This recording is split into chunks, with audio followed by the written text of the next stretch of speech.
이스라엘 백성들이 출애굽했어요. 남쪽으로 수르 광야를 지나 르비딤에 이르게 되었습니다. 그곳에서 예기치 않았던 아말렉 족속의 공격을 받게 됩니다. 그들은 예상하지 못했고 대비하지 못했기 때문에 처참하게 그 전쟁에 패배할 수밖에 없었습니다. 그런데 하나님께서 그들을 도와주심으로 그들은 기적적인 승리를 거두게 됩니다. 이스라엘 백성들이 어떻게 그 중무장한 막강한 아말렉 족속들을 기적적으로 승리할 수 있었을까요? 우리는 오늘 본문 가운데서 승리의 기도에 대해서 함께 배울 수 있길 바랍니다. 먼저 본문 8절 말씀을 다 같이 읽겠습니다. 그때 아말렉이 와서 이스라엘과 르비딤에서 싸우니라. 아멘. 이 아말렉이라는 뜻은 히브리어로 아말레크라고 하는데요, 전쟁을 좋아하는 골짜기 주민이란 뜻이 있습니다. 이렇게 호전적인 아말렉 족속들은 원래 이삭의 육적인 아들인 에서의 후손으로서 이스라엘을 최초로 공격한 이방 부족이었던 것입니다. 이후로도 계속해서 이스라엘 백성들을 괴롭히면서 오랜 적으로 남게 됩니다. 그런데 성경을 가르친 랍비들의 성경 주에서인 미드라시에 보면 이 아말렉과의 전쟁에 대해서 아주 재미있는 기록을 우리에게 들려주고 있습니다. 한 아버지가 사랑하는 아들을 이 어깨에 무등을 태우고 이제 시장에 가서 이 아이가 좋아하는 물건들을 다 골라 사줍니다. 한참 그 시장을 헤매고 있을 때 아버지 친구를 만나게 돼요. 그러자 이 아이가 아저씨, 우리 아빠 보셨어요? 우리 아빠 어디 계세요? 그렇게 묻습니다. 그때 화가 난 아버지가 이 아들 내려놓고 내가 지금까지 너를 데리고 다니면서 많은 물건을 사줬는데 네 아빠가 바로 너를 어깨에 무등 태우고 있다는 것을 잊었단 말이냐 하면서 야단을 칩니다. 그리고 그 아들을 내려놓고 길에 세우고 돌아서는 순간에 들개가 갑자기 나타나서 그 아들을 물어버립니다. 바로 이 비유를 들려주면서 이스라엘 백성들이 그들을 출애굽 애굽의 종살에서 구원해 주시고 광야를 갈 때도 주님께서 날마다 함께 하시면서 은혜 베푸시고 축복해 주셔서 오늘 뵙게 되었는데 그 은혜의 하나님을 잊은 이스라엘 백성들에 대한 심판의 행위였음을 깨우쳐주는 대목입니다. 그럼에도 불구하고 하나님께서는 이 이스라엘 백성들을 변함없이 사랑하시고 그들에게 끝까지 은혜를 베푸셔서 이 전쟁을 승리케 하셨다는 것을 주목할 수 있길 바랍니다. 그래서 본문 마지막 절에 보면은 15절 16절 말씀 다 같이 보겠습니다. 모세가 제단을 쌓고 그 이름을 여호와 니시라 하고 이르되 여호와께서 맹세하시기를 여호와가 아말렉과 더불어 대대로 싸우리라 하셨다 하였더라. 아멘. 그래서 그 승리를 기념한 제단의 이름을 여호와 니시, 이것을 직역하게 되면 여호와는 나의 깃발이라는 뜻이고 이것을 의역하게 되면 여호와는 나의 승리가 되셨다는 것입니다. 그런데 그 다음에 주목해야 할 것은 여호와께서 맹세하시기를 여호와가 아말렉과 더불어 대대로 싸우리라 하신 것입니다. 이스라엘이 쳐서 물리쳤으면 그걸로 전쟁이 끝나야 되는데 왜 대대로 싸운다고 하셨어요? From generation to generation, 자손 대대로 싸운다고 했었을까요? 그렇다면 이 아말렉이라는 존재가 영적으로 무엇을 상징하고 있는가 하는 것이죠. 그것은 우리가 대대로 싸워야 할 육신을 상징하고 있다는 것을 잊지 마시기 바랍니다. 우리가 일생 살아갈 때 이 육신은 끊임없이 우리를 괴롭히며 뒤흔들며 인생을 파멸로 이끌려고 할 것입니다. 그렇기 때문에 이 영적 싸움이 일생토록 대대로 이어진다는 것을 결단코 잊지 마시기 바랍니다. 우리는 흔히 우리 가정의 문제들을 돌이켜보면서 이것이 건강의 문제고 물질의 문제고 또 자녀들의 장래의 문제고 내 직장의 문제고 교회의 문제로만 생각합니다만 실제로는 그렇지 않습니다. 그것은 영적인 싸움의 문제라는 것입니다. 하나님의 세력들과 사탄의 무리들과의 영적 싸움을 우리는 끊임없이 싸우며 살아가고 있는 것입니다. 그래서 에베소 6장에 보면 이는 혈과 육에 대한 싸움이 아니라 세상의 주관자들과 하늘에 있는 악의 영들을 대적하기 위함이라고 증거하지 않습니까? 그래서 우리가 힘으로 능으로 이 싸움을 이겨낼 수 없고 하나님의 전신 갑주를 입어야만 우리는 이 영적 싸움에서 승리할 수 있는 것입니다. 그래서 에베소 6장이 계속해서 말하기를 가장 먼저는 구원의 촉을 써야 한다. 구원의 확신을 여러분들 가질 수 있길 바랍니다. 그 다음에 가슴에 의의 호심경을 붙여 하나님으로부터 의롭다함을 받았다는 이런 믿음의 체험이 있어야 한다는 것입니다. 더 나가서 진리로 허리띠를 뛸 수 있길 바랍니다. 어느 곳에 가든지 하나님 말씀으로 말미암아 영적인 자유함을 누리고 기쁨과 감격 속에 살아갈 수 있길 바랍니다. 또한 평안의 복음에 예비한 것으로 신을 실어야 되는 것입니다. 어느 곳에 가든지 그리스도의 평화의 복음을 증가하고 모든 사람을 화평케 할 수 있길 바랍니다. 더 나아가서 계속되는 이 사탄의 공격에 대해서 믿음의 방패로 물리칠 수 있길 바랍니다. 이처럼 이 모든 것은 방어용 무기였다면 공격용 무기가 무엇입니까? 에베소 6장 17절에 말씀합니다. 성령의 검곧 하나님의 말씀을 가지라 하고 말씀합니다.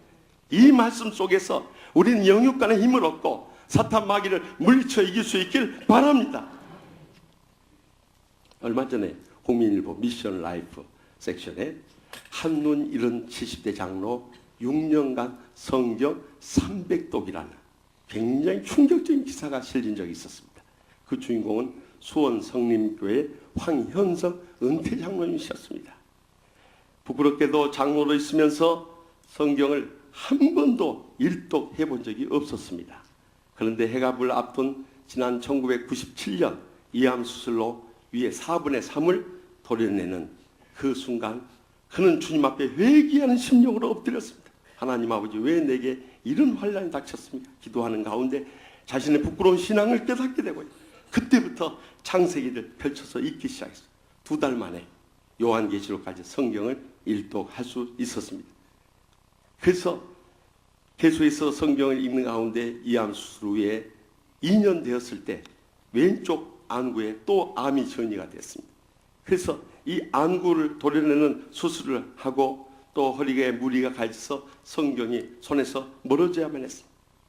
그로부터 10년이 지난 2007년 말 칠순을 앞두고 성경 읽기에 다시 도전하게 되었습니다.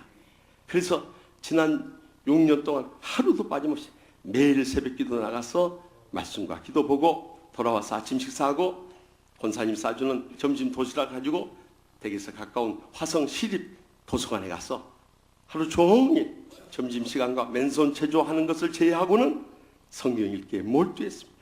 그래서 금년 8월로 성경을 300도 하는 놀라운 역사를 이룰 수 있었던 것입니다. 그런데 그가 그 다음에 덧붙인 말이 더 감동적이에요. 성경을 많이 읽는 것이 중요한 것이 아니라 이 말씀대로 사는 삶이 더욱더 저에게 은혜가 되고 축복이 되었습니다. 얼마나 감동적이고 은혜로운 삶입니까? 은퇴한 다음에 정말 교회를 위해서 나 자신의 영성을 위해서 어떻게 신앙생활을 해야 할 것인가 몸부림치는 한 신앙의 거장의 모습을 보면서 저 자신 정말 큰 도전과 은혜를 않을 수 없었습니다. 그렇습니다. 우리가 영적 생활을 해나가는데 이 말씀보다 강력한 무기가 되는 것이 이 땅에는 존재하지 않는다는 것을 잊지 마시기 바랍니다. 많은 죄종들이 여기서 끝난 줄 알아요. 그러나 더 중요한 말씀이 그 다음 에베소 6장 17절에서 18절에서 19절에 전개되고 있는 것을 우리는 발견하게 됩니다. 모든 기도와 간구도 하되 항상 성령 안에서 기도하고 이를 위하여 깨어 구하기를 항상 힘쓰며 여러 성도를 위하여 구하라. 또 나를 위하여 구할 것은 내게 말씀을 주사 나로 입을 열어 복음의 비밀을 담대히 알리게 하옵소서 할 것이니라. 증가하지 않습니까?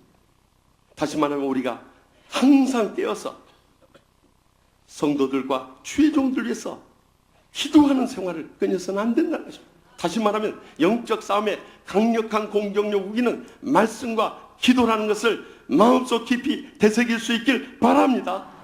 예수님께서도 공생애를 시작하기 전에 광야의 시험을 앞두고 먼저 40일 동안 금식하셨다는 것을 우리는 성경에서 발견하게 됩니다. 더 나아가서 마귀에 이끌려서 시험 받으러 갔을 때 역시 신명기 말씀으로 물칩니다. 신명기 8장 3절, 6장 13절, 16절 말씀을 가지고 사탄을 여지없이 물리쳐버린 것을 볼 수 있지 않습니까? 이처럼 말씀과 기도는 결코 떨어질 수 없는 우리의 강력한 공격력 무기라는 것입니다.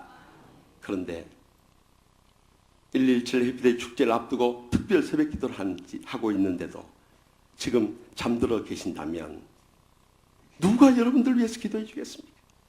여러분의 사랑하는 부모님이나 형제들이나 남편이나 아내나 또 자식들이나 손주들 위해서 누가 기도해 주겠냐? 우리가 기도하지 않을 때 그들의 장래가 어떻게 되겠냐는 거예요. 그러나 우리가 말씀 붙잡고 믿음으로 주님 앞에 간절히 매달려 기도할 때 성령님이 기적적인 승리의 역사 이루어질 줄 믿으시기 바랍니다.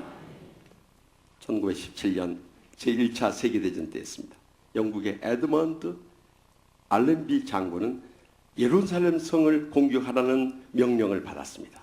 당시 예루살렘 성은 이슬람 교도인 터키군에 의해서 정복되어 있었습니다. 이번에 성지 순례에 가서 보니까 터키가 과거에 바울 사도가 그렇게 열정을 쏟아 복음 전도를 했던 곳인데 지금은 98% 이상이 이슬람 교도들에 의해서 점령되어 있는 서글픈 현실이었습니다. 그런데 폭격을 퍼부어서 쉽게 함락할 수도 있었지만은 경건한 크리스찬이었던 알렌비 장군은 하나님의 거룩한 성을 정복하는데 성전이라든가 각가지 유물들이 파괴되고 또 그것에 수많은 양민들이 학살될 것을 생각할 때 막상 공격할 도저히 할 수가 없는 거예요.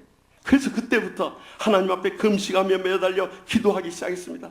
그리고 모든 병사들에게 기도 명령을 내렸습니다. 어떻게 하면 이 전쟁에 승리할 수 있을 것인가?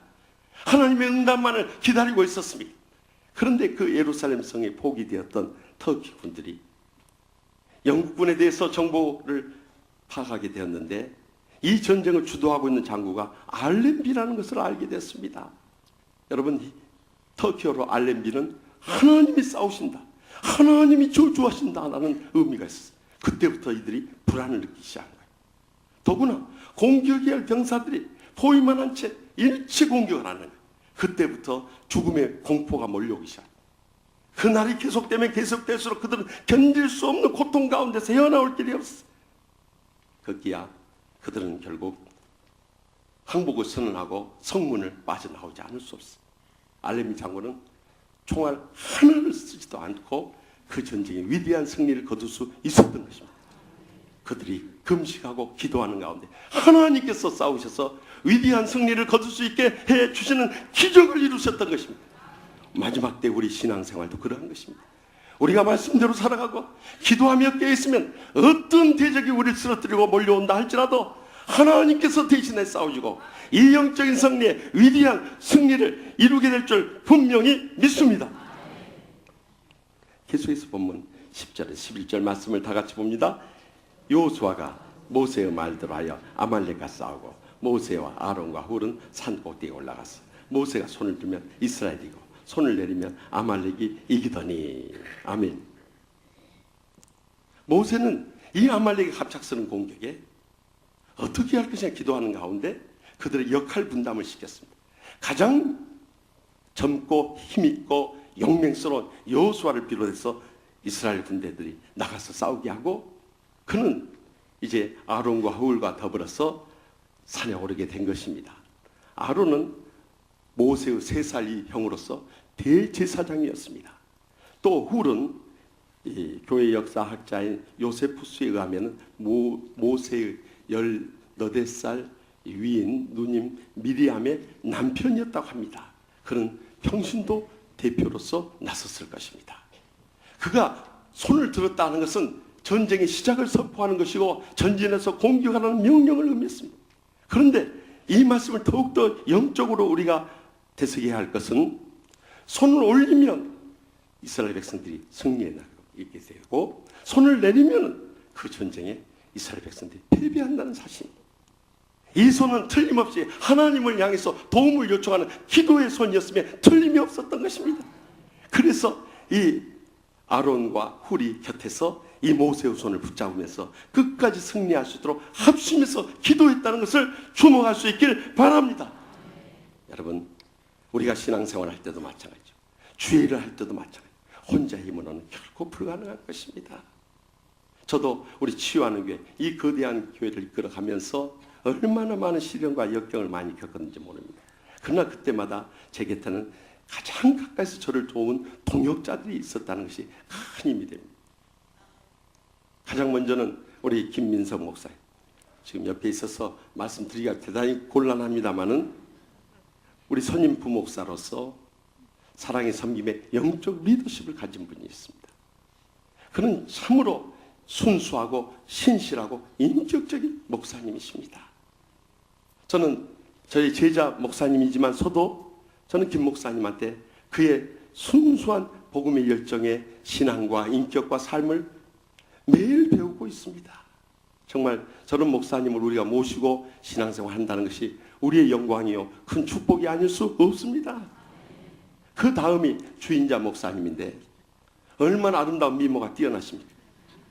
처음에 한일 장신대 전 총장님이셨던 정장복 교수님이 이 주 목사님 소개했을 때 저는 처음 대면하고 우리 교회에서는 여 목사님을 안 뽑습니다 하고 거절했습니다. 왜냐하면 모시고 살다가는 제가 시험 들 것 같았어요. 그런데 결국 여 목사님이 다시 필요하게 됐어. 내가 더 기도하더라도 총장님이 소개해 준 대로 이분을 모시자 해서 모셔왔습니다. 그런데 오셔서 겉은 매력적인 여성이지만 정말 여장부와 같이 폴수가 있게 얼마나 힘있게 목회하십니까? 여러분들 성령 수양에 가면은 완전히 뒤집어 놓습니다. 그래서 정말 훌륭한 목사님 오셨다는 것이 너무도 자랑스러워요. 한 가지 큰 흠을 찾는다 하면은 너무나 피곤해서 차량을 이동할 때 가끔 조실 때 보면 입을 벌리고 잔다는 거 외에는 흠을 잡을 길이 없습니다.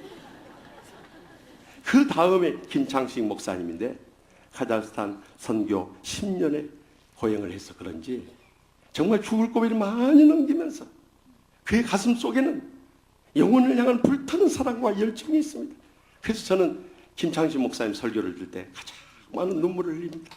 그 아픔이 느껴지기 때문에 우리의 가슴을 파고드는 그 파워풀한 말씀에 우리는 언제든지 은혜를 받고 있지 않습니까?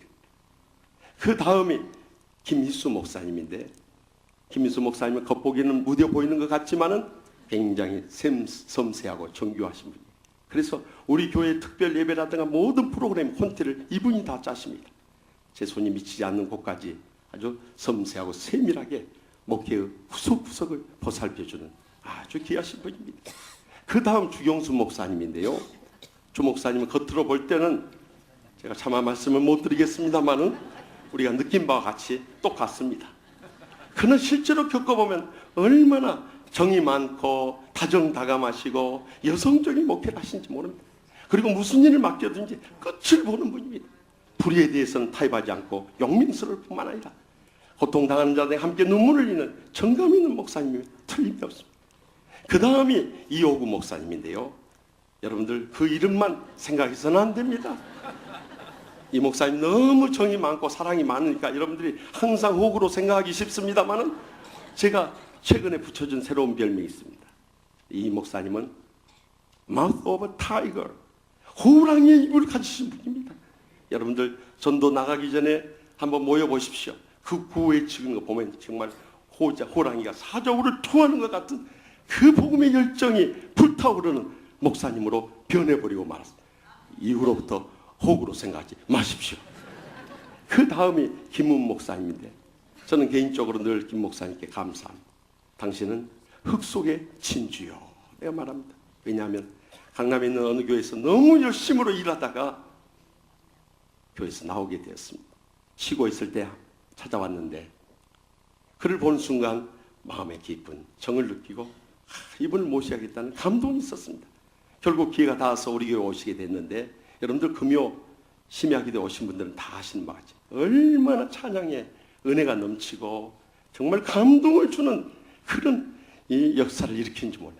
찬양이면 찬양, 전도면 전도, 말씀이면 말씀, 모든 면에서 뒤질 것이 없는 정말 소중한 목사님을 우리가 모시게 된 것입니다. 그 다음이 최종배 목사님인데 그도 역시 인도네시아 한인교회 부목사로 계시다가 김종대 목사님이 떠나면서 그가 가르쳤던 청년부 때 제자여서 추천해 줬습니다. 그저 우리 귀한 목사님이 추천해 주셨으니까 순종하는 마음으로 모셨습니다마는 실제적으로 얼마나 사랑이 넘치고요. 벌써 웃는 모습에 다 넘어가 버립니다. 고양이처럼 주름이 척척척척 지면서 활짝 웃는 모습에 얼마나 매력적인지 몰라요. 그뿐만 아니라 성령의 은사와 능력을 갖추신 분이, 그래서 기도에 인도할 때만 보면 불의 사자가 따로 없어요. 마지막으로 김수철 목사님은 행정 목사로 와서 지난 2년 동안 정말 헌신적으로 완벽하게 저희 목회를 뒷바라지 해주신 분이십니다. 그런데 그는 말씀에도 얼마나 은혜롭던, 여러분들 금요 심야 기도에 와서 이번에 말씀을 들으면서 눈물 없이 들을 수 없을 정도 감동을 안겨다주는 그런 목사님이 되으셨어요. 그 외에도 시간이 없어 소개하지 못하지만 류문수 목사님을 비롯해서 우리 전도사님들과 교육 전도사님이 이렇게까지 한 분 한 분이 목회에 큰 힘이 되어졌습니다. 그뿐만이 아닙니다. 우리 선임 장로님이신 한재호 장로님 비롯해서 충성을 다하시는 우리 장로님들, 사랑으로 섬기며 기도해 주는 우리 권사님들, 손발이 돼서 열심히 뛰어주는 우리 집사님들, 또한 청년들의 이르기까지 합심해서 기도해주고 협력해서 목회를 도와주셨기 때문에 오늘의 우리의 치유하는 교회를 이룰 수 있었던 것입니다. 그래서 마태복음 18장 19절에 진실로 다시 너희에게 이르노니 너희 중에 두 사람이 땅에서 합심하여서 무엇이든지 구하면 하늘에 계신 내 아버지께서 그들을 위하여 이루게 하시리라. 분명히 약속하지 않습니다. 우리가 합심해서 기도하고 합력한다는 것은 복음의 위대한 역사를 이룰 수 있는 지름길이 된다는 것입니다. 1960년 3월 23일 저기 아프리카 케냐의 마우아우 마을에 있었던 일입니다. 그곳에 미국에서 파송되었던 매트 히겐스 선교사님 4분이 그 폭동이 일어난 지역을 지나가게 되었습니다. 그 마우마우 지역의 중심부에서 폭동이 일어나서 지난 수일 동안 얼마나 많은 케냐 사람들과 심지어 미국의 선교사님들까지도 전부 희생이 되어야 했던 것입니다. 그런데 그 중심부에서 차가 고장 나가지고 서버렸으니 이제는 진퇴양난에 빠져 있었습니다. 밤을 지새야 하는데 이 밤에 온전할 수가 없었어요. 그래서 전부 라이트를 끄고 그 안에서 기도하면서 떨고 있었어요. 그런데 밤새도록 아무런 사고가 일어나지 않은 거예요. 새벽 4개 다시 차를 수리해가지고 그 지역을 빠져나올 수 있었어요. 오랜 시간이 지난 후에 이제 안식년 얻어서 미국으로 돌아갔습니다. 친구 목사인 클레이 브렌트 목사님을 만났어요.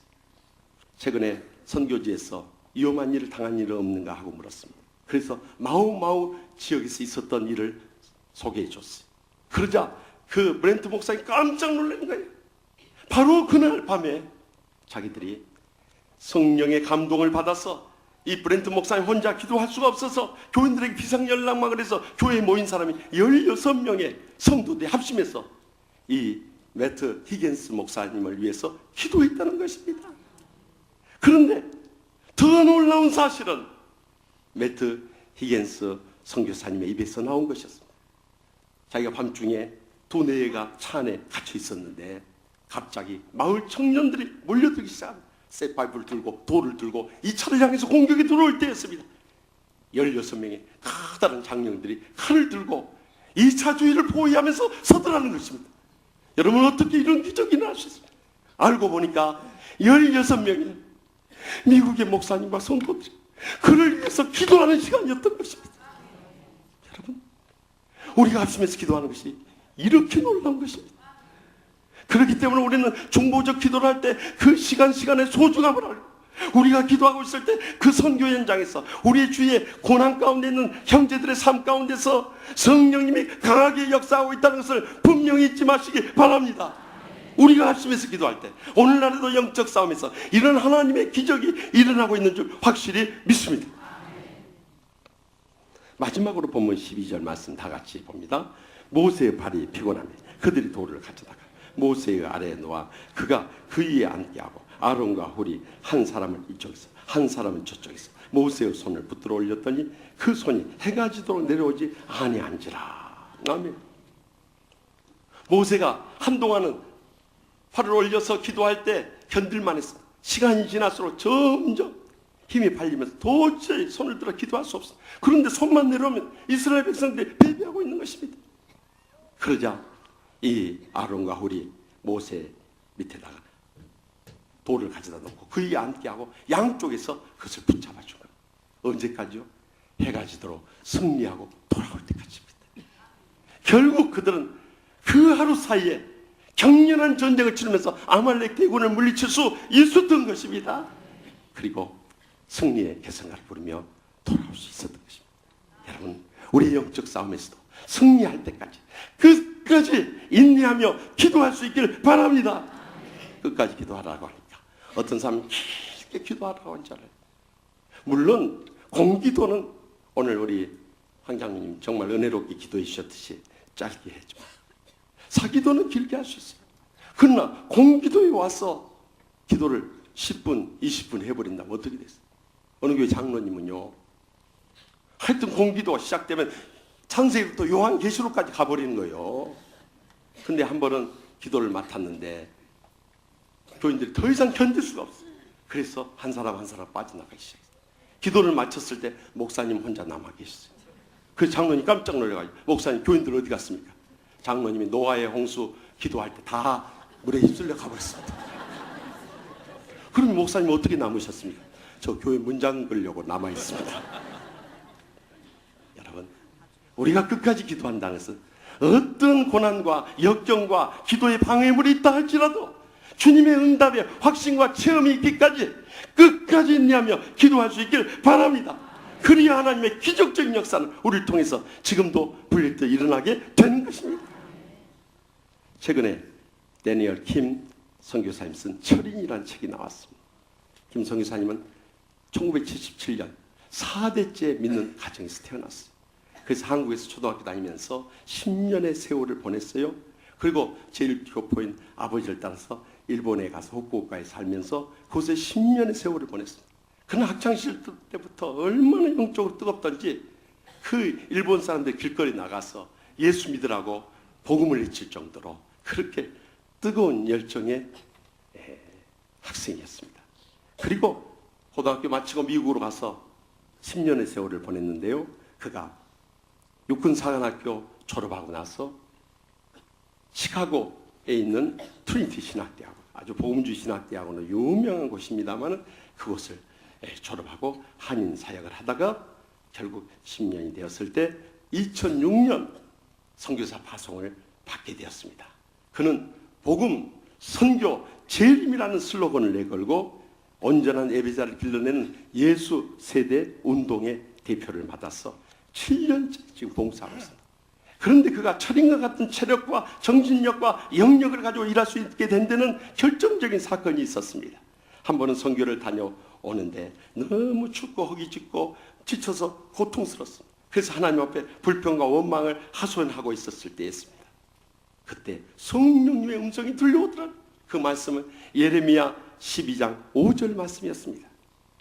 만일 내가 보행자와 함께 달려도 피곤하면 어찌 말과 함께 능히 경주하겠느냐? 내가 평안한 땅에서 무사하려니와 요단 강물이 넘칠 때는 어찌하겠느냐? 하는 음성을 들으면서 자기가 너무 무사한 이런 신앙으로 선교했던 것을 회개하게 된 것입니다.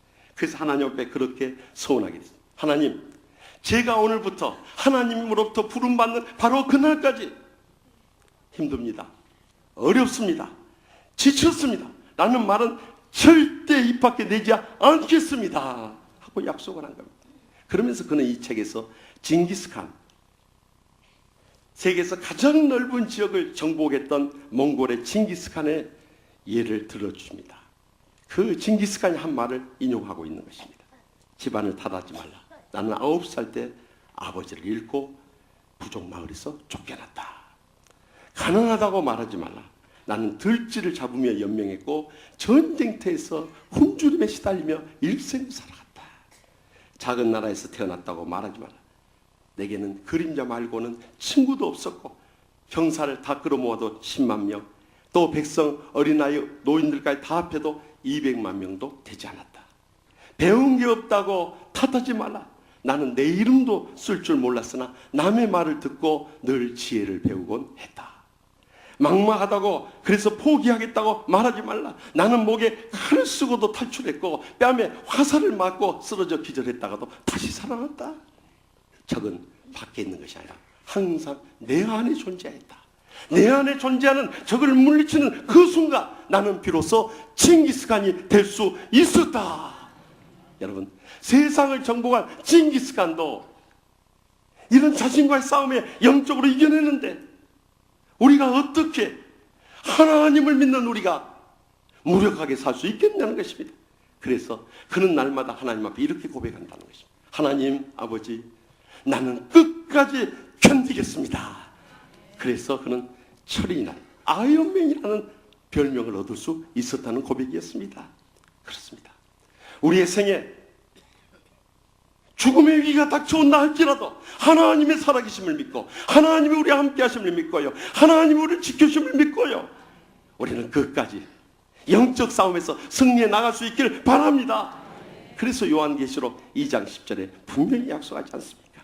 너는 장차받을 고난을 두려워하지 말라. 볼지어다 마귀가 장차 너희 가운데서 몇 사람을 옥에 던져 시험을 받게 하리니 너희가 10일 동안 환난을 받으리라.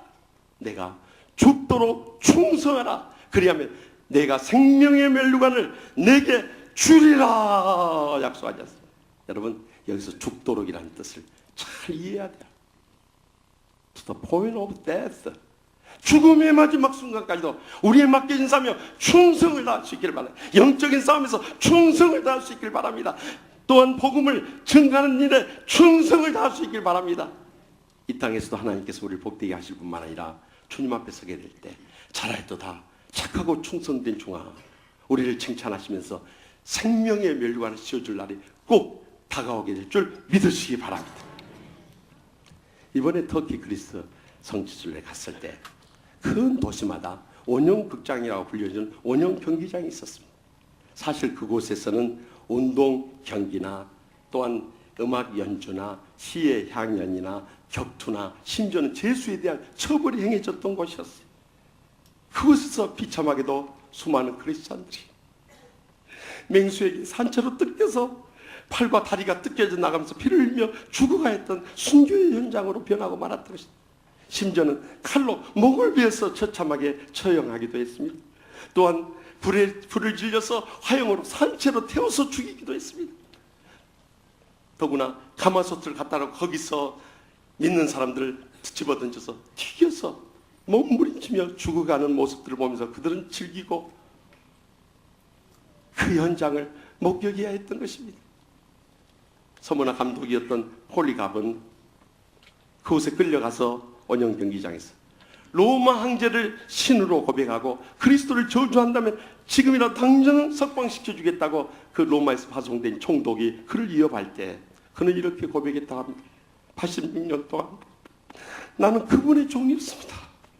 그런데 그동안 그분은 나를 한 번도 실망시키거나 해해 보신 적이 없었습니다. 그런데 내가 어찌 나를 구원하신 왕 되신 주님을 부인하고 모독할 수 있겠습니까? 차라리 저는 죽음을 택하겠습니다.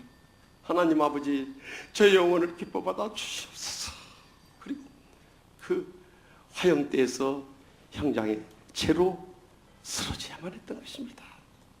그런데 저희가 예배소에 이르게 됐을 때 바로 그런 순교 현장에 그 무대에 서게 되었을 때 우리의 마음이 어떠했겠습니까? 우리는 그 운동장에 서서 전부 우리가 순례단이 모였습니다.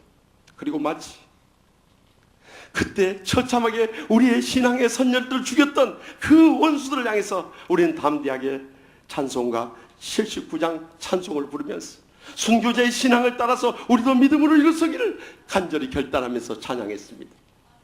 주 하나님 지으신 모든 세계 내 마음속에 그리워볼 때 하늘의 별 울리는 내 성 주님의 권능 우주에 찾네. 주 하나님 독생자 예수 우리를 위해 보내주셨네.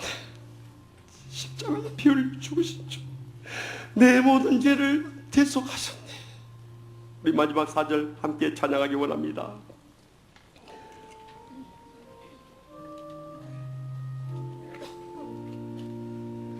내 주 예수 세상에 다시 올 때 첫 천국으로 날 인도하니 나 겸손히 엎드려 경배하며 영원히 주를 찬양하리라. 다 같이 손을 들고 주님의 너무 위대하심을 내 영혼이 찬양하네. 주님의 너무 위대하심을 내 영혼이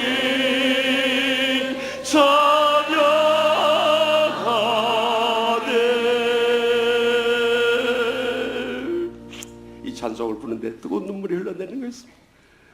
그 당시 조소하며 비웃고 있는 그 관객들을 향해서 그때 우리의 신앙의 선열들을 미참하게 죽음으로 인해서 복음이 그것으로 끝이 날 줄 알았지만 그 피의 복음이 땅끝까지 전파돼서 한국에서 우리가 그 신앙을 이어받기 위해서 이곳에 왔노라고. 우리는 그들 앞에서 담대하게 신앙이 결단하며 이 찬양을 하며 영광 돌리지 않을 수 없었던 것입니다. 그런데 우리의 찬양이 끝나자 한 백발의 노인들이 단체로 일어서서 기립박수로 뜨겁게 우리를 응원하고 있었습니다. 제가 가까이 가서 그분들이 여쭤봤어요. Where are you from? 당신들 어디서 왔습니까? 그랬더니 그분들이 하는 말이 우리는 미국 하버드 대학교 동창들입니다. 우리가 노년에 주님의 부르심을 받기 전에 순교 현장들 더듬게 해서 이곳에 왔는데 한국 크리스찬들이 이곳에 와서 찬양하니까 우리의 마음을 대신해서 주님을 찬양하고 승리의 개성가를 부를 수 있음에 대해서 감사하며 우리도 함께 박수로 동참하지 않을 수 없었습니다. 고백을 들을 수 있었습니다. 사랑하는 성도 여러분, 우리 인생 가는 길 십자가의 고난에 몰고 험난한 가시밭길을 할지라도 그것이 영적 사회문문이에요. 잊지 말고요. 합심해서 기도하고 끝까지 강구하게 될 때 우리는 영적 싸움에서 기필코 기적적으로 승리하며 영광적 복된 생애를 살아가게 될 줄 확실히 믿습니다.